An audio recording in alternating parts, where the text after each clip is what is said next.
গাজায় হাজারো মানুষের প্রাণ কেড়ে নিয়ে সেই গণহত্যা নিয়েই যেন গর্ব করছে ইসরায়েল।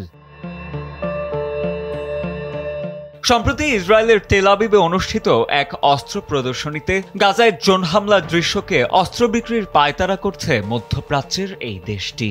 প্রকাশ্যে ইসরায়েলের সমালোচনা করলেও ভারত, উজবেকিস্তান, সিঙ্গাপুর সহ ইউরোপের অনেক দেশের প্রতিনিধিরাই ইসরায়েলের এই প্রদর্শনীতে উপস্থিত হয়েছেন।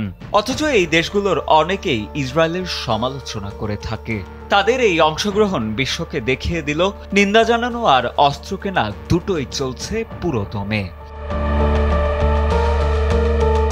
ইসরায়েলি এসব অস্ত্রের বড় ক্রেতা হল ইউরোপীয় দেশগুলো, যা মোট বিক্রির 54%ই কিনছে তারা। ইউক্রেন যুদ্ধের কারণে জার্মানি, রোমানিয়ার মতো দেশগুলো কিনছে বিপুল পরিমাণ ক্ষেপণাস্ত্র।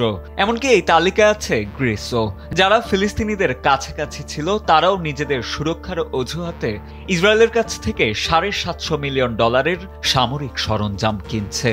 সব মিলিয়ে গাজার গণহত্যাকে এখন দম্ভে পরিণত করছে নেতানিয়াহু সরকার।